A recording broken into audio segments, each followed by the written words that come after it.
Charles Collins, a 54-year-old magnate, seems to embody success. Elegant, self-assured, and always impeccably dressed in designer suits. Yet beneath this facade lies a man who has grown accustomed to controlling every aspect of his life. His past holds dark chapters, including a divorce that cost him part of his wealth and reputation. This experience hardened him, turning Charles into a cynical and ruthless individual, obsessed with wealth and power. That month, Charles was active, promoting a new luxury residential complex project in Riverwood. The local newspaper, Riverwood Tribune, published an article portraying him as an innovator, bringing new jobs and development to the town. However, rumors circulate in business circles about his working methods, intimidating competitors, bribing local officials, and using unethical schemes to acquire land. These aspects of his life remain hidden from the public, but those who have done business with him know how calculating and cold he can be. Ethan Collins, Charles's son, grew up surrounded by luxury, extravagant interiors, and expensive cars. February marks his 27th birthday, and despite the privileges and opportunities, Ethan has always felt like an outsider in this world. His childhood memories are filled with strict discipline and constant criticism from his father. Charles demanded perfection, instilling in him that it wasn't enough to be the heir. He had to prove his worth. In March 2019, Ethan tried to start his own business, a small interior design company, hoping to break free from his father's influence and prove his abilities. Yet Charles's shadow looms over his every step. In town, people see him only as Collins's son rather than an independent entrepreneur. This struggle for identity becomes one of the main sources of his inner conflict. While Charles is wholly absorbed in his businesses and Ethan fights for his independence, Rebecca Preston enters their lives. Rebecca Preston, a 24-year-old artist, moves to Riverwood from Memphis, seeking inspiration and an opportunity to find her place in the art world. Her desire for recognition and financial stability drives her to connect with influential people. Rebecca Preston meets Charles at a charity event held at the Collins Mansion in April 2019. To the outside world, she appears as a beautiful and ambitious young woman with deep eyes and passionate energy. She effortlessly draws attention, especially from Charles, who sees in her not only an artist but a reflection of his own ambitions. Their conversations stir an unfamiliar feeling in Charles, a mixture of interest and a desire to assert power over this independent young woman. The exterior of Riverwood remains serene and peaceful, but behind the closed doors of the Collins Mansion, dark passions and conflicts begin to take shape. Charles's internal world revolves around maintaining control and power, while his son Ethan Collins is torn between fighting for his independence and seeking his father's approval. Rebecca Preston, eager to find her place in the world, becomes ensnared in this web of relationships, unaware of the consequences to come. Together, these three individuals create an atmosphere of hidden tension and danger. The outward facade of their lives is only a mask that conceals unresolved issues, ambitions, and dark desires. In early May 2019, Ethan Collins continues working on his interior design business, desperately trying to escape his father's influential shadow. But things are not easy. Clients see him only as Charles Collins's son, which drives Ethan crazy. Business partners and acquaintances, upon learning who his father is, constantly try to please Ethan as if his success is directly tied to Charles's reputation. This only intensifies his inner conflict. He wants to succeed on his own, but the sense that his achievements are belittled eats away at him. During this period, Ethan becomes more involved in his relationship with Rebecca Preston, seeing her as a way to take control of his life. He often spends time with her, discussing dreams and aspirations. However, towards the end of the month, he begins to notice that Rebecca Preston is growing more distant. What used to be his refuge and source of support now becomes a source of worry. Rebecca, once open and cheerful, starts to show signs of secrecy. She frequently claims to be busy with new projects or meetings with potential buyers of her work. Ethan notices irritation in her voice when he asks too many questions. Sometimes she simply withdraws from the conversation, citing exhaustion. One evening on May 20th, they have dinner at a restaurant, and Ethan notices Rebecca Preston constantly glancing at her phone. A concerned expression appears in her eyes. When he asks her what's going on, she responds coldly. Nothing important, trying to change the subject. But Ethan is left with the feeling that something is changing, and his trust in the relationship begins to crack. June brings new warning signs. Rebecca Preston experiences a deep internal conflict. She thinks more and more about Charles, his power, influence, and his ability to control his life. She sees in him what she lacks: confidence and boldness. This obsession grows like a shadow, consuming her thoughts and distancing her even further from Ethan. In early June, during one of their meetings, Ethan notices a strange expression on Rebecca Preston's face. They spend the night at her apartment discussing possible plans for the future. But instead of supporting him, Rebecca Preston seems cold and indifferent. She gives him brief glances and then looks away, distracted by her thoughts. At that moment, Ethan feels something has changed in their relationship, but he cannot pinpoint exactly what. By June 10th, Rebecca Preston's behavior becomes more suspicious. Ethan notices she starts avoiding discussions about their future together. New people begin appearing in Rebecca Preston's life, whom she speaks of vaguely without revealing details. One day, when Ethan enters the room, Rebecca Preston quickly puts her phone away, and he notices a nervous look on her face. "Who was it?" Ethan asks, and in response he hears an evasive, "No one important." At that moment, Ethan begins to feel genuine fear. He tries to find explanations for Rebecca Preston's strange behavior, but his thoughts and emotions become chaotic. Several times he checks her social media, but he finds nothing suspicious. His friend, whom he confides in, also notices that Rebecca Preston is acting differently, becoming more reserved and distant. While Ethan struggles to understand what is happening, Rebecca Preston meets with Charles more frequently. They engage in casual conversations, seemingly innocent, but with each interaction, their glances linger longer, and their words grow more ambiguous. At an event on June 15th, held at Charles's house, Rebecca Preston catches his gaze from across the room. They exchange a brief smile and something clicks inside her. She feels drawn to Charles like a magnet, unable to ignore him any longer. Ethan, seeing this, tries to find an explanation but finds only uncertainty and anxiety. His internal conflict intensifies, and he starts to feel his fears might be justified. June ends on a note of growing tension. An invisible barrier forms between Ethan and Rebecca Preston, and each conversation between them feels forced. Ethan's inner doubts and Rebecca Preston's growing obsession with Charles become the backdrop for an imminent crisis. It's a hot night on July 5, 2019, at Charles Collins' house on the outskirts of Riverwood. A muted atmosphere persists. Most guests have already left after the Independence Day celebration dinner. Ethan is not present. He has gone to the city for another business meeting, one that Charles knows little about and doesn't believe in. Rebecca Preston stays under the pretense of needing to finish an important conversation with Charles about the possibility of exhibiting her work in one of the city's elite galleries. Inside the house, a silent tension fills the air. Charles and Rebecca Preston sit in the living room, separated by a luxurious coffee table.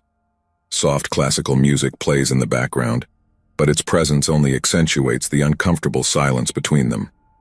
Charles, already relaxed after several glasses of wine, begins talking about opportunities to promote Rebecca Preston's art. His voice exudes confidence and authority, a magnet for Rebecca Preston's attention. Initially, the conversation seems innocent, discussing future projects, investments, and how Rebecca Preston can advance her career. However, with each word, the conversation becomes increasingly ambiguous. Charles talks about how he achieved success, emphasizing that strength and determination are the keys to true power. As he speaks, his tone grows more seductive, hinting that he is not only offering professional help, but also suggesting a desire for control and attraction. Rebecca Preston, caught between admiration for his influence and the growing tension in the room, begins to question what she truly seeks in this relationship with Charles. Rebecca Preston listens intently, her eyes fixed on Charles, as if he holds the key to opening the doors to her dreams. She leans in a little closer, and for a moment, silence falls between them. Charles leans forward, his eyes meeting hers with an intense and penetrating gaze. This is the moment when everything changes. Slowly, he extends his hand, placing it on the edge of the table, his fingers just inches from Rebecca Preston's. She doesn't pull away. The room grows almost unbearably dense with tension. The silence breaks when Charles speaks slowly. "You deserve more, Rebecca Preston. Don't let anyone, not even Ethan, prevent you from getting what you want." His words are laden with hidden meaning, and Rebecca Preston feels it. She nods briefly, and as if summoning courage, she takes a step towards him. In their eyes, a mutual understanding reflects. They both know this is a turning point. Charles stands, his imposing figure looming over her, and takes a step closer. Rebecca Preston feels a chill run down her spine, but she doesn't step back. He lifts his hand and gently caresses her cheek, feeling the warmth of her skin beneath his fingers. She looks at him, not hiding her yearning, fear, and excitement. Their lips meet, and that kiss becomes a point of no return. In that moment, a fleeting thought crosses Charles's mind. He is betraying his son, but his desire for power and control is stronger. His need to control the situation suppresses that momentary guilt. Rebecca Preston, for her part, feels a wave of euphoria. Charles becomes the embodiment of everything she has sought: strength, confidence, and influence. She surrenders to the moment, completely consumed by their passion. After that night, a secret affair begins. With each encounter, the tension between them grows, and their relationship reaches a new level of dependency. For both, it becomes a game where each keeps their cards close. Rebecca Preston feels she is finally taking control of her life. Charles is not just a lover, he is a tool, her guide into a world of influence and power. She feels that strength in every glance, in every touch. Every time she is alone with Charles, one thought crosses her mind: this is my power over him. But that very thought makes her increasingly dependent on Charles and his confidence. Charles, while enjoying the situation, begins to experience an internal struggle. He knows he has crossed a line, putting himself in a risky position each time he meets Rebecca Preston. He feels a pang of guilt cross his mind. His son Ethan talks more and more about Rebecca Preston's strange behavior, and Charles is forced to play the role of indifferent and clueless father. Deep down, he despises himself for betraying his own son, but he continues the affair as if it gives him control over the situation. By the end of July, their secret meetings become more frequent. Charles finds more and more excuses to justify his obsession with Rebecca Preston.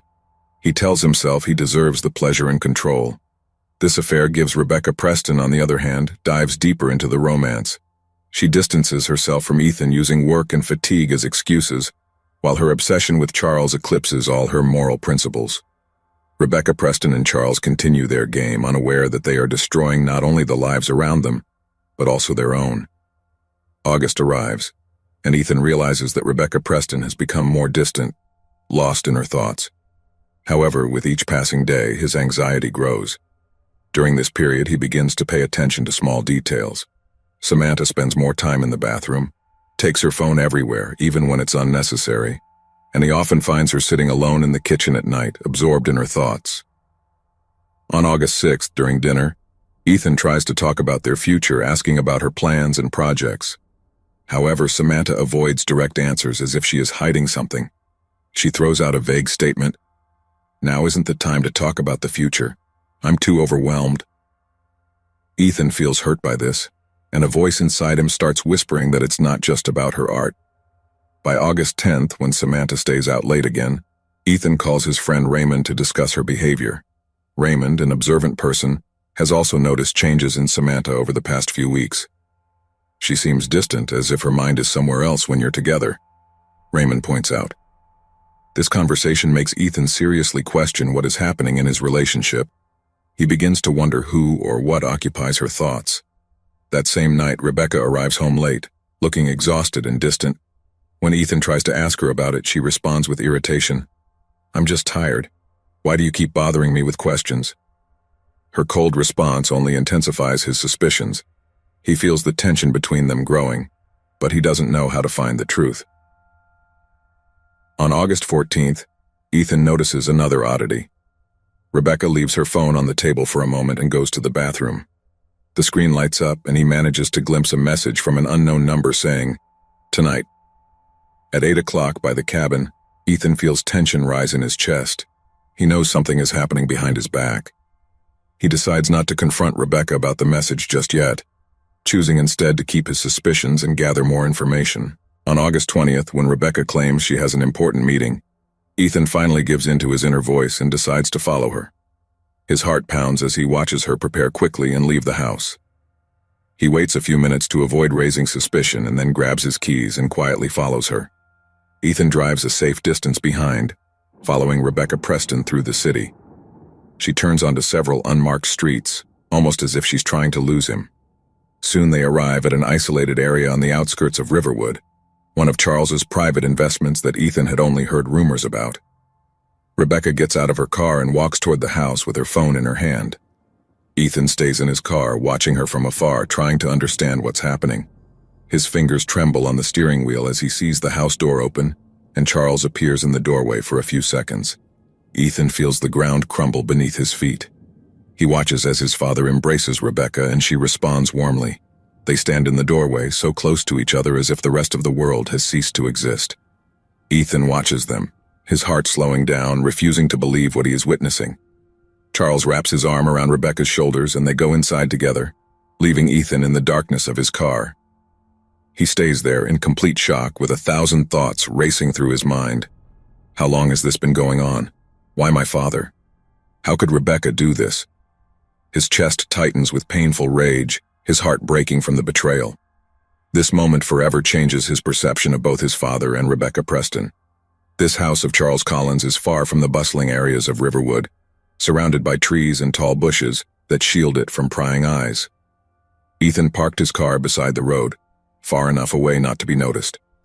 His heart pounds in his chest and thoughts race through his mind at a frantic pace. He sees how the lights inside the house brighten, growing more intense as Rebecca and Charles go inside. Time seems to slow as he contemplates his next move. He knows that if he barges in, there will be no return to his former life. Outside, in the cool August air, Ethan stands firm, fists clenched, nails digging into his palms. Anger, fear, and a deep sense of betrayal boil within him. How could they do this? The question torments him, and his eyes are fixed on the dimly lit window, where he can see the silhouettes of his father and Rebecca Preston moving inside. His mind struggles between the need to barge in and the fear that doing so would only make things worse. He tries to take a deep breath to calm himself, but instead, he feels fury overwhelm him, unable to bear it any longer. Ethan walks towards the house with quick, determined steps. He approaches the door and hears muffled voices inside. He presses his ear against the wooden surface. He catches fragments of their conversation, Rebecca's soft laugh and Charles's low, confident voice. In that moment, something inside Ethan snaps. He doesn't knock. He yanks the door open, storming into the room, which instantly fills with tension. Rebecca Preston and Charles startle and turn toward the noise, and for a moment, silence envelops the space, broken only by Ethan's trembling, rage-filled voice. Ethan was confused and furious. He looked around, wondering what the hell was happening. His eyes darted between Rebecca and Charles, who had shocked faces. Charles took a step forward. His face remained coldly calm, but his eyes betrayed concern. He began to speak, trying to calm the situation, assuring that it wasn't what Ethan thought, but those words only fanned the flames. Ethan, feeling a mix of rage and betrayal, yelled that Charles was his father. Then he turned his gaze to Rebecca, eyes filled with pain and disgust. She stood there, hands pressed against her chest, unable to find words. Her eyes filled with tears, but at that moment Ethan felt no sympathy for her. With a powerful voice, Ethan shouted at Charles that he had betrayed him, his pain echoing in the room. Charles tried to intervene, stating that they needed to talk and that they could explain everything. However, his words were drowned by a wave of rage. Ethan lunged toward them, fists clenched, face flushed with anger.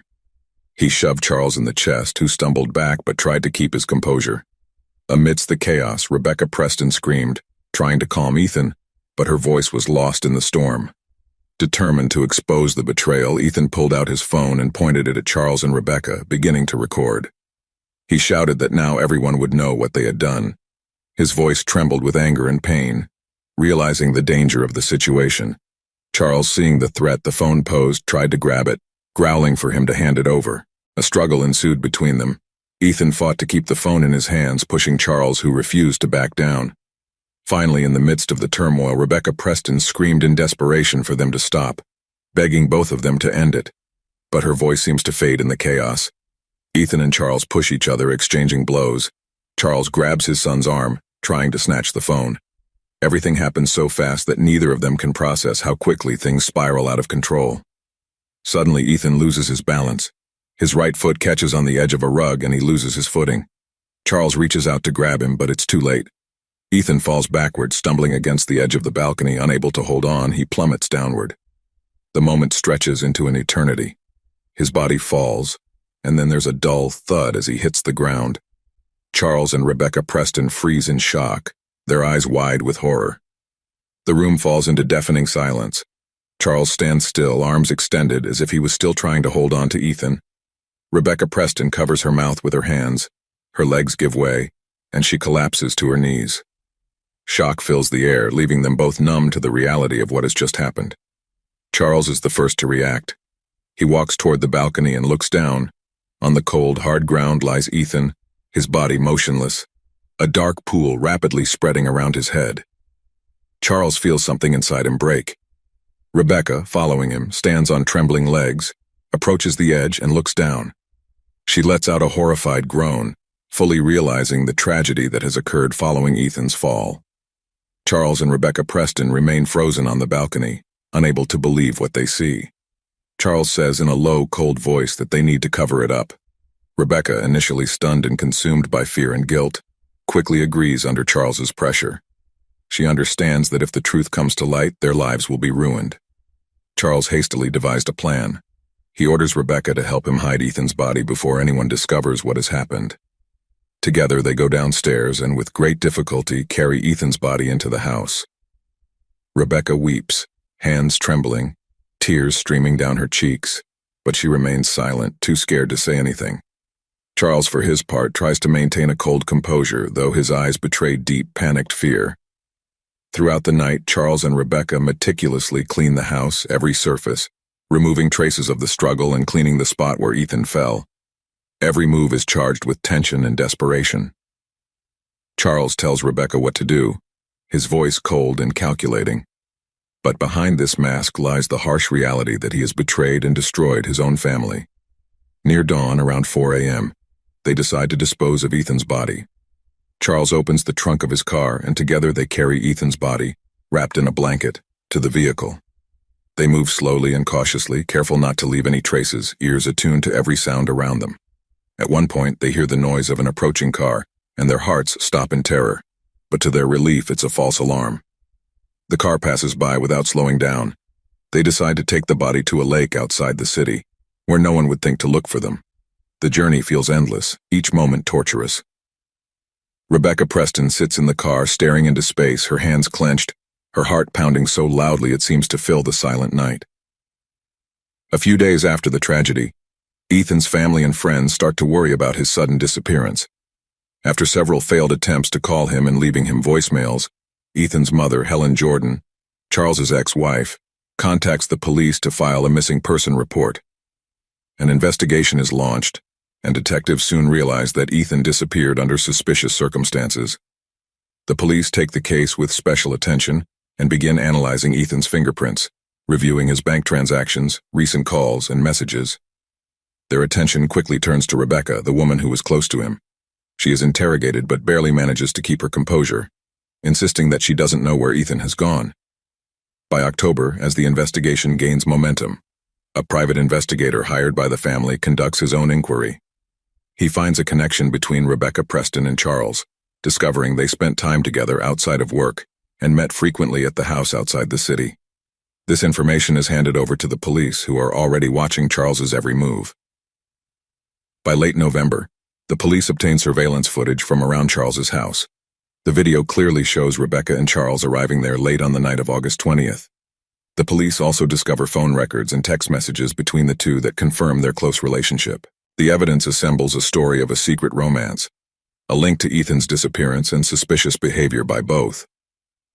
In early December, the police arrive at Charles's house with an arrest warrant. He tries to stay calm as they lead him out of the house in handcuffs, but he knows there will be no way to escape justice. His face remains stoic, but inside a storm rages. Photos of Charles's arrest quickly spread across the news, and the scandal begins to intensify. Rebecca Preston is arrested 2 days after Charles, her face covered in tears, unable to contain her emotions. She is interrogated for hours, trying to defend herself, but each time she faces the irrefutable evidence of her guilt. When shown photos and message records, her internal defenses crumble, and she confesses to covering up the crime. Charles Collins and Rebecca Preston's trial becomes a media spectacle. Journalists cover each day of the proceedings, and the public speculates on the fate of the fatal lovers. During the trial, a witness emerges who saw Charles and Rebecca carrying something large wrapped in a blanket on the night of the tragedy. This testimony delivers a decisive blow to their defense. The judge delivers the final verdicts. Charles Collins receives life in prison for the murder and concealment of his son's body, with no possibility of parole. Rebecca Preston is sentenced to 25 years in prison, with the possibility of parole after 15 years for her involvement in the cover-up and aiding the crime. After sentencing, Charles and Rebecca Preston are led away in handcuffs. Their lives are ruined, and Ethan's fate, an innocent victim, becomes a topic of discussion in Riverwood for years. Among Ethan's personal belongings, his Helen Collins finds a journal where he wrote about his internal conflicts, fears, and suspicions regarding Rebecca Preston and her changing behavior. This was a story of love and betrayal that ended in death, and the prison sentences serve as a grim reminder of how far people can go for their desires.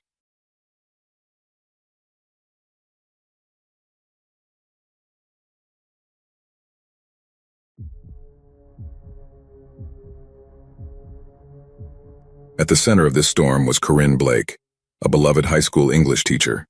Known for her warm smile and dedication to her students, her husband, Alan Blake, was a successful real estate agent, famous for his charismatic personality, able to charm even the coldest of hearts. They seemed like the perfect couple.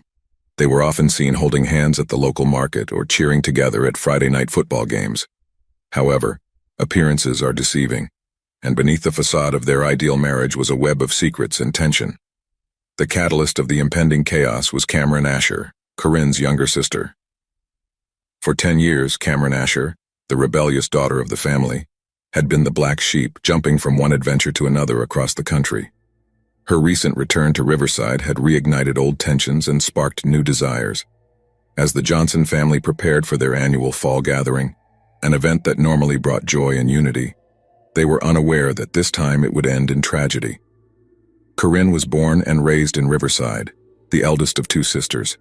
She had always been the responsible one, the rock her family relied on from an early age. From a young age, Corinne showed a great passion for literature and an innate talent for teaching. She excelled in her studies at Riverside High, where she would later return as a teacher after graduating with honors.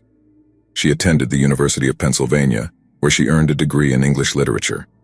Her college years were marked by academic achievements and a growing sense of independence, although the call of home always remained strong. After graduation, she returned to Riverside to start her teaching career. It was during her first year as a teacher that she met Alan Blake. At 23, idealistic and full of enthusiasm, she was immediately captivated by Alan Blake's confidence and charm. Their courtship was a whirlwind of romantic gestures and shared dreams. Alan Blake talked about building a life together in Riverside, starting a family in the town they both loved. Corinne, who had always valued stability and a sense of community, fell deeply in love with both the man and the future he promised. After a year of dating, they were married in a ceremony still remembered in the town. Corinne threw herself into being the perfect wife, just as she had been the ideal daughter and student. She balanced her teaching career with supporting Alan Blake's ambitions, always putting others' needs above her own.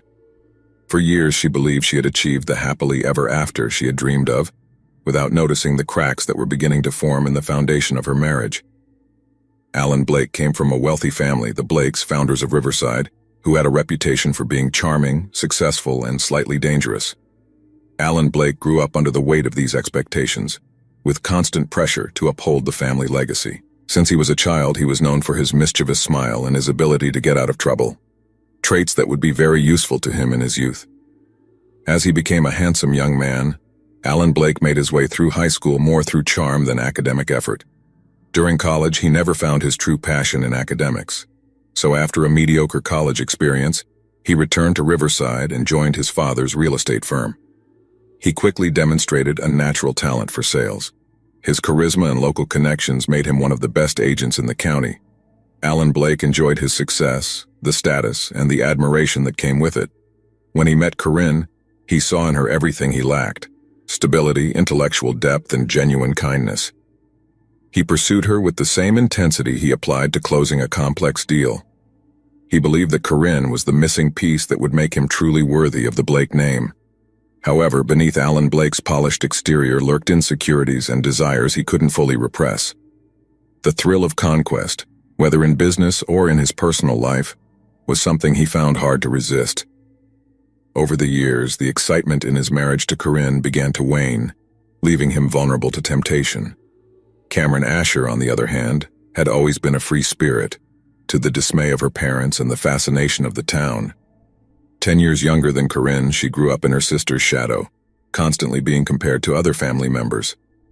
While Corinne was studious and responsible, Cameron Asher was creative and impulsive.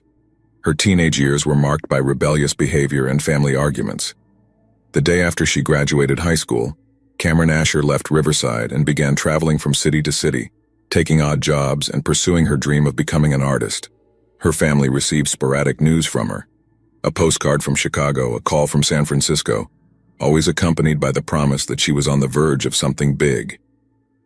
Cameron's return to Riverside was a surprise to everyone, including herself. At 28, with her dreams of artistic success unfulfilled and her savings depleted, she found herself back in her childhood bedroom. She took a job as a barista at the local coffee shop, and her exotic experiences, along with her worldly attitude, caused quite a stir among the locals. Readjusting to small-town life was a challenge for Cameron, who felt stifled by the familiarity and judgment she perceived at every corner. In that state of restlessness and vulnerability, Cameron reconnected with her brother-in-law, Alan Blake, setting off events that would lead to tragedy. The first sign of trouble came to Corinne on a Tuesday afternoon as she was grading papers in her classroom.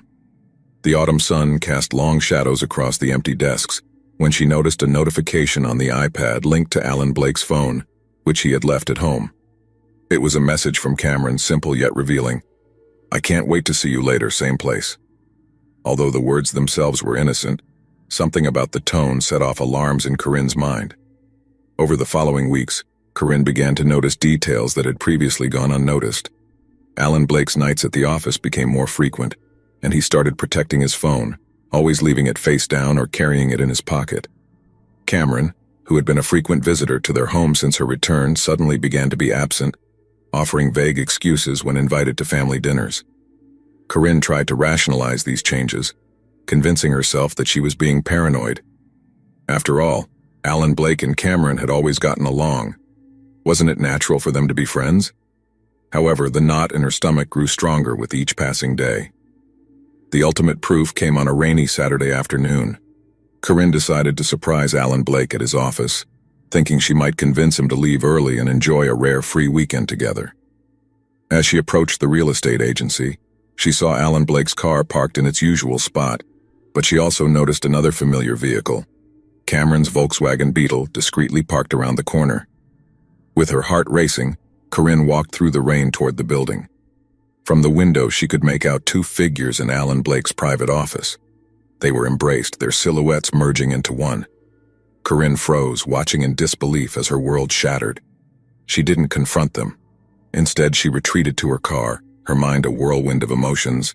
Anger, betrayal, and deep sadness swirled within her as she drove aimlessly for hours until she finally found herself parked at the edge of Riverside Lake, where she and Alan Blake had shared their first kiss. When the reality of the situation set in, the initial shock gave way to a cold, calculated anger. Memories of Alan Blake's nights out, Cameron's uncomfortable behavior, and the suspicious looks of the town gossips all made sense. How long had this been going on? How could her own sister, her flesh and blood, betray her like this? Looking at the calm waters of the lake, something changed inside Corinne. The kind and understanding teacher was replaced by a woman scorned, determined to make the traitors pay. She thought about the upcoming family gathering, an event that had always been a source of joy. Now it presented an opportunity to expose Alan Blake and Cameron's betrayal in front of everyone. As Corinne drove home, her mind was already formulating a plan. The Blake family's annual gathering would be the perfect setting for her revenge. Little did she know that her decision would set in motion a chain of events that would end in tragedy. In the days following her discovery, Corinne moved through her daily routine like a ghost, her mind constantly agitated by plans for revenge. She maintained a facade of normalcy, smiling at her students, exchanging jokes with her colleagues, and even handling civil conversations with Alan Blake. But beneath that calm exterior, a storm was brewing. Corinne's plan centered on the Blake family's annual gathering, scheduled for the following weekend. It was a tradition that brought together family and close friends, a celebration of unity that now seemed like a cruel joke. Her preparation was meticulous.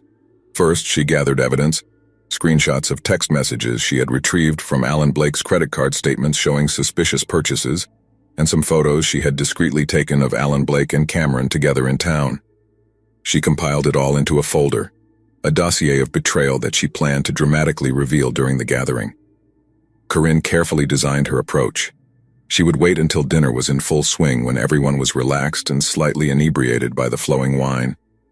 Then she would make a toast, a tradition she had always participated in, praising family and love. But this year, her words would be laced with venom, culminating in the exposure of Alan Blake and Cameron's affair. As she schemed, Corinne faced moments of doubt and guilt. Was she going too far?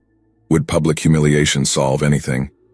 But whenever these thoughts arose, she remembered the image of Alan Blake and Cameron embracing, and her resolve hardened. The night before the gathering, Corinne sat alone in her study, rehearsing her speech and preparing for what was to come. She felt a mix of anticipation and dread, knowing that once she set her plan in motion, there would be no turning back. Her life and those around her would be changed forever. When she finally went to bed, lying next to the husband who had betrayed her, Corinne felt a grim satisfaction. Tomorrow, the truth would come to light. Tomorrow, Alan Blake and Cameron would face the consequences of their actions. Little did Corinne know that her quest for justice would spiral out of control, leading to a more tragic outcome than she could have ever imagined. The day of the Blake family gathering dawned bright and clear, a beautiful autumn Saturday. However, the storm that was brewing began to form in Corinne's heart. She woke up early, her stomach in knots as she prepared for the event. Alan Blake, unaware of what was coming, whistled cheerfully as he set up tables in the backyard. As the afternoon wore on, family members began to arrive. Uncle Albert and Aunt Aurora were the first, bringing their famous apple pie and raucous laughter. The cousins followed, Dustin with his new wife Lana and Felicia with her 3 mischievous children. Corinne greeted each arrival with a forced smile, her eyes constantly directed toward the driveway, waiting for Cameron to appear. When her sister finally arrived, fashionably late as usual, Corinne felt a surge of anger so intense it nearly took her breath away. Cameron looked radiant in a flowing summer dress and a carefree smile, a stark contrast to Corinne's inner turmoil. Alan Blake's reaction to Cameron's arrival did not go unnoticed. His eyes lingered a moment too long, and his embrace was a second too tight. Corinne's hand clenched around her lemonade glass, the only outward sign of her emotions. The stage was set, all the players in place. Now it was just a matter of time. As the sun began to set, casting a golden glow over the gathering, the family sat around the long table in the backyard. The air was filled with the aroma of roasted meats, fresh bread, and wine. Corinne sat at one end of the table with Alan Blake at the other, while Cameron strategically occupied the space between them. Throughout the meal, Corinne observed their interactions with the intensity of a hawk. She noted the subtle glances, the way their hands brushed when passing the dishes, and the inside jokes that drew soft laughter. Conversation flowed around her, but Corinne barely participated. She nodded at appropriate moments and forced laughs when expected. In her mind, a countdown marked the time as her hand occasionally slipped into her pocket, where the folder of evidence pulsed like a ticking time bomb. With the main course cleared away and dessert arriving, the tension around Corinne became palpable. Uncle Albert, always perceptive, asked if she was feeling well. Corinne assured him that she was just a bit tired from all the preparations. From across the table, Alan Blake raised an eyebrow in concern but did not press the issue. Cameron, perhaps sensing the underlying current of tension, grew increasingly nervous. She laughed too loudly at jokes, spilled wine on her dress, and looked at Corinne with a mixture of guilt and apprehension. When Aunt Aurora began serving her famous apple pie, Corinne knew the moment had arrived. Slowly, she lifted the wine glass in her hand and tapped it gently with a spoon. All eyes turned to her, expecting the usual heartfelt toast about family and love.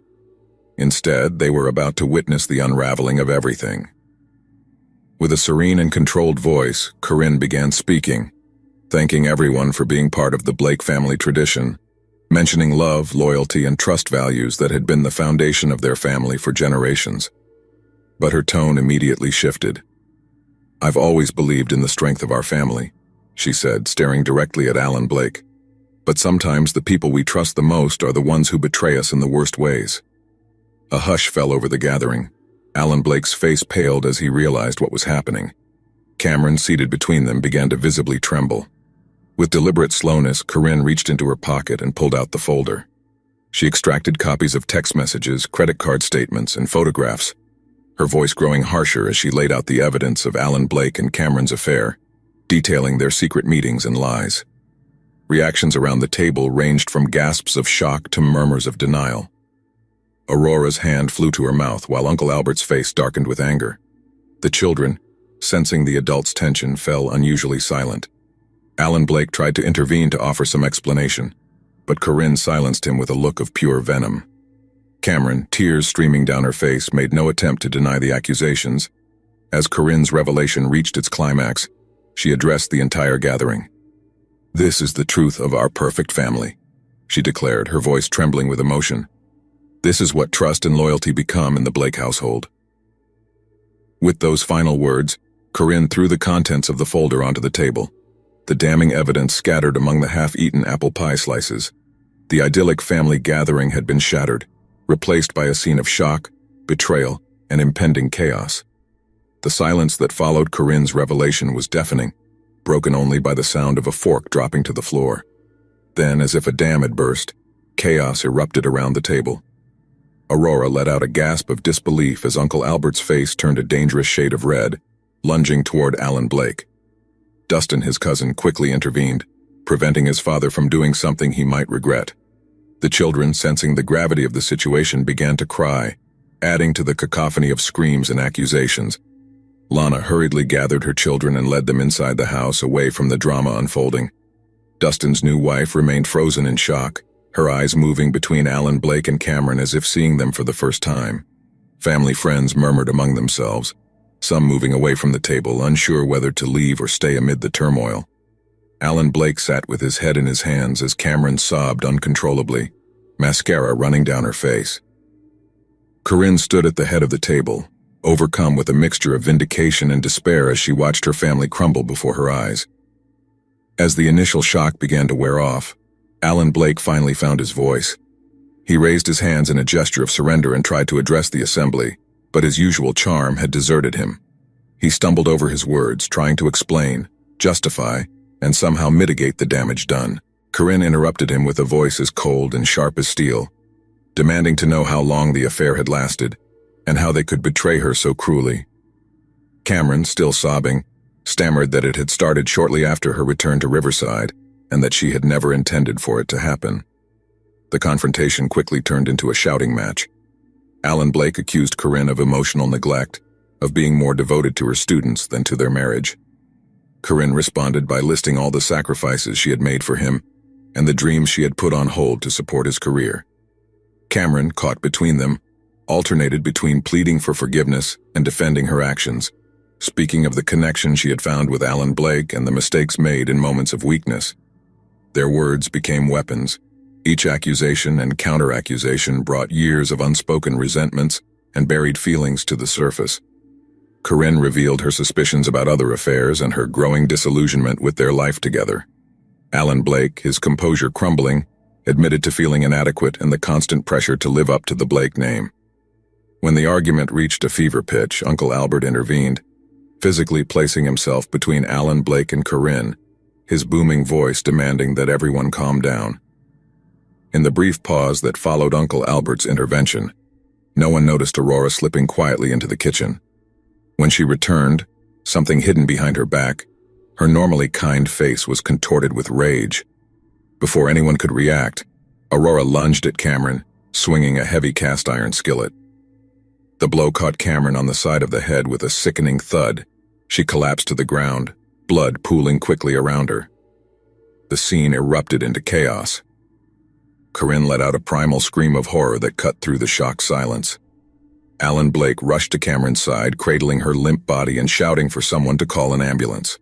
Uncle Theo wrested the skillet from Aurora, who stood dazed, unable to believe what she had done.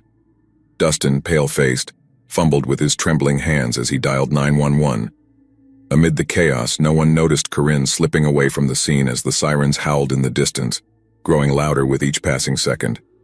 Corinne wandered through the house, her mind struggling to process the horrific turn of events. The arrival of the ambulance and the police shattered the last vestiges of normalcy in the home. Paramedics rushed to attend to Cameron, their urgent voices and swift movements a blur of activity in the blood-stained backyard.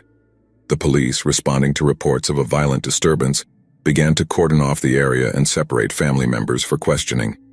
Cameron, still unconscious, was quickly loaded into the ambulance where the paramedics worked feverishly as they sped toward Riverside General Hospital, fighting to stabilize her condition. Alan Blake, his shirt stained with Cameron's blood, insisted on riding in the ambulance. His face was a mask of guilt and fear. In the house, police struggled to piece together the evening's events as family members, still in shock, gave conflicting accounts. Aurora, the perpetrator of the attack, sat silently in a patrol car, her vacant stare a stark contrast to the rage she had shown moments earlier. As the chaos unfolded, a chilling realization swept through the gathering. Corinne was nowhere to be found. Initial assumptions that she had accompanied Cameron to the hospital proved false. Panic began to take hold of the household as family members and police searched the surrounding property, shouting Corinne's name with growing desperation. It was Dustin, the cousin, who made the grim discovery. Following a hunch, he went to the old boathouse by Riverside Lake, a short distance from the Blake property. There he found Corinne's body hanging from the rafters, a hastily scribbled note clutched in her lifeless hand. The note, tear-stained and barely legible, spoke of unbearable pain and betrayal. The words expressed regret for the harm caused but also a deeply rooted anger at the betrayal that had led her to this point. She had never intended for violence to erupt. She had never imagined the devastating consequences of her revelation. When news of Corinne's suicide spread, a shroud of grief and guilt descended upon the family. The flashing lights of emergency vehicles illuminated faces contorted with anguish. The once joyful family gathering was now irreversibly shattered. At the hospital, doctors fought to save Cameron's life, her condition critical due to the severe head trauma. Alan Blake, relegated to the waiting area, faced the weight of his actions and the tragic consequences that had unfolded within a few hours. The Blake family had been torn apart by betrayal, violence, and death. The picturesque town of Riverside, once known for its tranquility, would forever be marked by the events of that fateful night. The police investigation was thorough, and Aunt Aurora was arrested and charged with aggravated assault. Despite her age and previously spotless record, the brutality of her attack left little room for leniency. Alan Blake also found himself under scrutiny. Although not directly responsible for the violence, his affair with Cameron was seen as the catalyst for the entire tragedy. He faced possible charges related to adultery, which was still technically illegal in Ohio, although rarely prosecuted. When the trial arrived, it was a somber affair. The courtroom was packed each day with Riverside residents, all struggling to understand how their seemingly perfect neighbors had come to this point. The legal process concluded with a series of sentences reflecting the tragic nature of the events.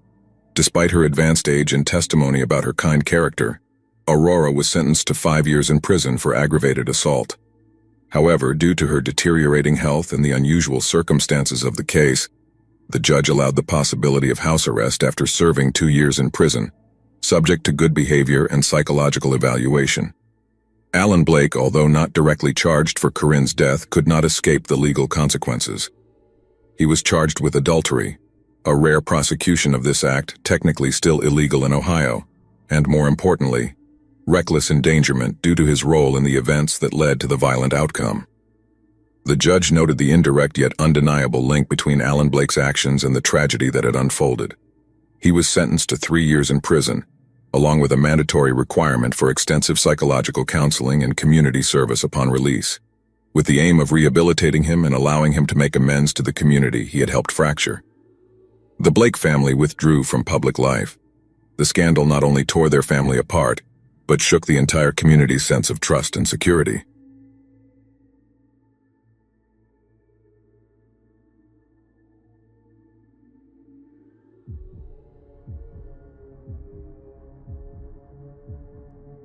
If someone had told me that a dream trip would end up becoming one of the worst nightmares of my life, I would never have believed it. Everything began so innocently, so mundanely, that it's almost impossible to accept that those days in October at the Hotel Veronique would change my family's life forever. My sister Emma and I decided to take this trip to France with our parents, who had been talking about visiting Europe for some time. Thanks to a low-cost travel agency promotion, it became possible for us. An email had arrived. One of those you usually don't even open, advertising a huge discount on a package for 4 people. It included 7 days in a picturesque hotel, located on a hill near Lyon, and surrounded by the vineyards and charming villages of the region. The price was an incredible opportunity, and after consulting with our parents, we didn't hesitate to book the package. It was meant to be a relaxing trip, an escape from our routines.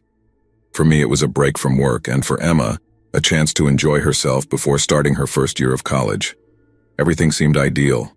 The photos on the website showed an old but well-kept mansion, with gardens and even a small pool we imagined enjoying. It looked like something out of a postcard. We arrived at the hotel on a Friday afternoon, after a long, exhausting train ride from Paris. The day was gray, with a light drizzle that blurred the scenery, giving it a melancholy cold air. Upon arrival, it felt like everything we had seen in the photos was real. The hotel's 3-story structure stood among the trees, with its stone facade, wrought iron balconies, and a row of warm lights illuminating the main entrance. Hotel Veronique seemed like the perfect place for an autumn retreat in France.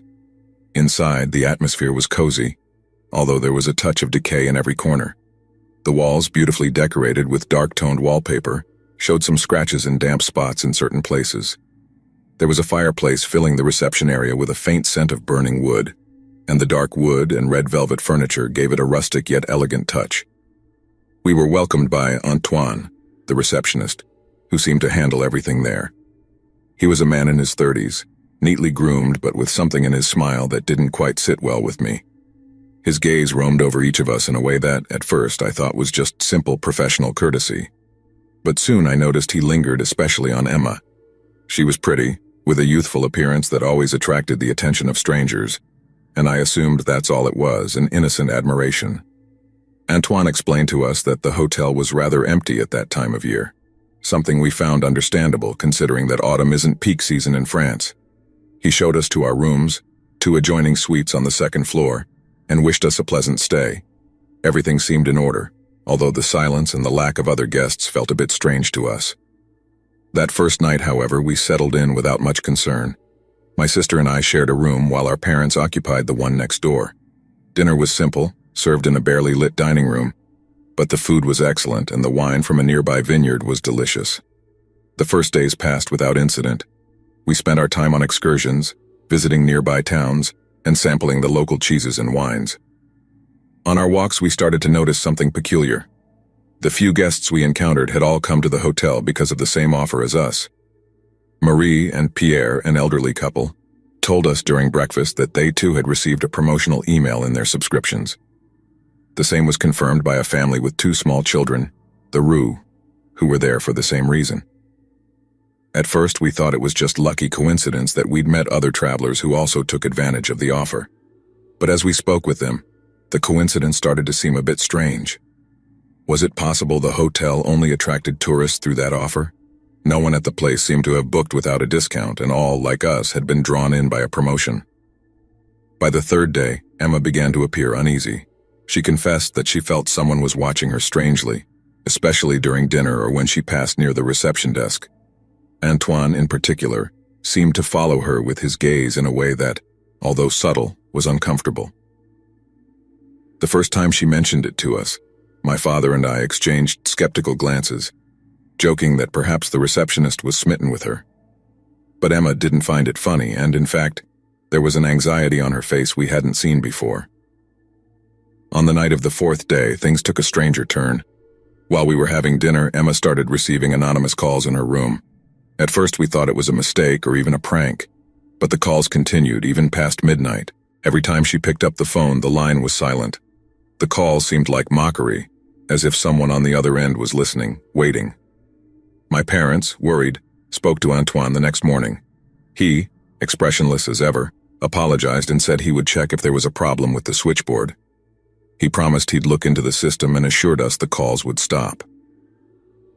That morning during breakfast, Emma mentioned to me that Antoine had walked by our table several times, discreetly hovering nearby, but watching her from a distance that was hard to ignore. I didn't want to give it too much importance.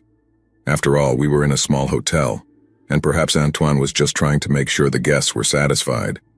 Still, his constant attentions toward my sister were beginning to make us all uncomfortable. That night, Emma asked me to accompany her to her room after dinner. As we climbed the stairs, she confessed that Antoine's behavior was really making her nervous. She said she no longer felt comfortable being alone, and that she had even started locking the door every time she was in her room.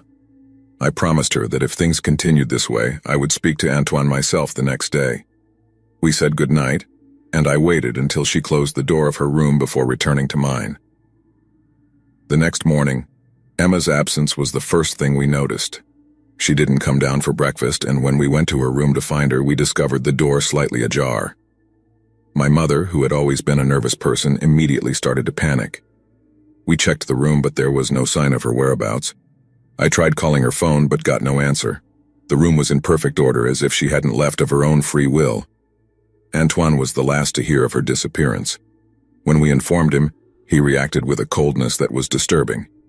He told us that Emma had probably gone for a walk in the gardens, or perhaps decided to explore the surroundings on her own. His indifference was so offensive that we decided to ignore him and start our own search. We divided up and checked every corner of the hotel and nearby gardens, but we found no trace of where she could be. It was as if the earth had swallowed her up. As night fell, when we were already desperate, the police arrived at the hotel. They questioned every guest and employee. Antoine was interrogated, and although his answers were correct, his expressionless face and lack of empathy aroused suspicion among the investigators. He admitted that he had last seen Emma the previous afternoon, but insisted he knew nothing else. He claimed the security cameras hadn't been working well for days, something he explained with a quick, evasive answer without offering further details. Several days of anguish and despair passed until Emma's body was found in a nearby forest. It was in a hard-to-reach area, covered by undergrowth, with clear signs of violence. The image of her face, still with an expression of terror and suffering, was etched forever in our minds. The news of the discovery devastated my family. Knowing that we hadn't protected her, that we weren't there to help her in that final moment, filled us with a guilt that would haunt us all our lives. The investigation continued, and after days of pressure, Antoine was arrested. The evidence pointed to him, and after hours of interrogation, he finally confessed. His obsession with Emma had begun from the very first day, and when she rejected him, his sick desire turned into a rage that led him to commit murder. The details were more horrific than we could have ever imagined. Antoine had planned to lure young women to the hotel through that promotional offer, manipulating the travel agency to ensure a steady flow of families with young daughters whom he would secretly harass. The media wasted no time in dubbing Antoine as the Hotel Veronique killer. The news spread like wildfire, and the case became a national scandal. The travel agency was sued, and the hotel, which tried to continue operating, eventually closed its doors. The other guests, equally shocked, left with the same horror that we did. No one in that place had imagined that behind the charming facade of a boutique hotel was a psychopath. It is impossible for us to overcome what happened at Hotel Veronique. Every detail of that trip, from the moment I received the promotion to the day we found Emma, is imprinted in my mind like a series of macabre images that return at night. We cling to the happy memories we have of her, but the pain and horror always find a way to seep through. Today, every time I see an ad for a travel deal, I feel a pang of distrust, because I know that no matter how perfect everything may seem, darkness can hide in the most unsuspecting places, waiting for its next victims.